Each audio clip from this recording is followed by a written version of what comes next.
We want to come on the air here with breaking news. In fact, instead of going to that break, out of Atlanta, rapper Young Thug is now pleading guilty in what has become Georgia's longest running criminal trial. The plea just announced in Fulton County Court just minutes ago. The rapper, whose real name is Jeffrey Lamar Williams, was indicted in 2022 on racketeering charges. Prosecutors say the rapper led a street gang that committed murder, armed robbery, carjackings, and also dealt drugs. Nearly 30 other co-defendants were named in this case. Young Thug's trial has been plagued by problems, including two judges having to recuse themselves and mounting concerns last week that a mistrial could be ordered. Let's bring in ABC News legal contributor Shauna Lloyd now, who joins me with more. Shauna, talk to me first just about the state of play in this trial and remind me, frankly, of how long this has gone on. It is the longest running criminal trial in Georgia history. Is that right? That is absolutely correct. And it's amazing that this has been going on for more than 6 months. We have been here following this trial. It is one of the longest trials that Georgia has had. That says a lot about the state of this trial and how many witnesses the state has been calling. So now that we see this plea deal, I'm not very surprised by it because I think both sides were trying to mitigate damages here. And Shauna, very quickly, I do want to play for you images that just came into us. It is Young Thug taking that plea deal in court, and then I'll have you react on the back end. But here is what just played out in court just moments ago. As to count 60, violation of the Georgia Controlled Substances Act, how do you plead? Guilty.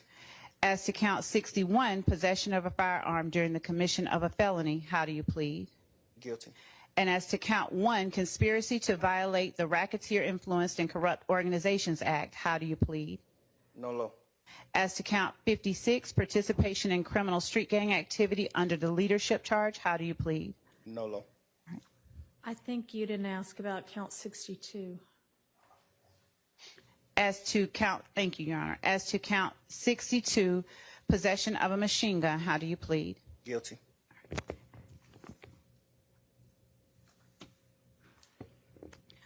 Are you pleading guilty to the offenses you have indicated because you are in fact guilty of these charges? Yes. And Shauna, something that I heard there, tell me if I'm wrong here, is to some charges he's pleading guilty, to some charges he's pleading nolo contendere, which means no contest. But also, very quickly, it looks like we've gotten here because there was an issue at trial last week where there was this witness who divulged sensitive information on the stand, and there were these concerns that there could be a mistrial, and essentially you'd have to start the clock all over again, and you'd have to have this long trial all over again.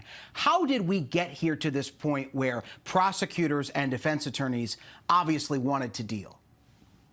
I mean, what we're really seeing is that misstep could potentially have created a mistrial, and the judge looked like she may have been leaning towards granting that. So that leaves exposure on both sides. So that means the state has to determine to bring this trial again, and he would have to stand again for another trial. So what you see here in this plea deal is both sides gave a little bit. He pleaded no contest to some of the charges, the direct charges that were linked to him directly, such as the possession charges.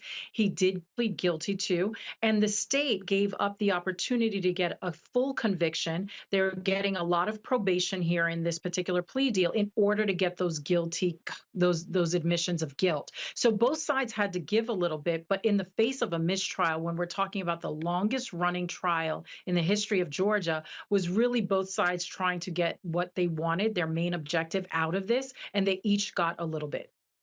And explain to me why this trial went so long. It was a RICO case. It was just simply the fact that there were so many defendants and there was so much evidence to go through, or were there other factors that made the trial drag out to this point? So those were some of the initial factors. There were a lot of defendants. The state had a lot of witnesses, but we have to remember they had no direct evidence. So a lot of what they were using were lyrics and other things that were being used by the YSL team in order to get this conviction. So in order to build that kind of case, you need a lot of background, and that's what we were seeing by having so many witnesses.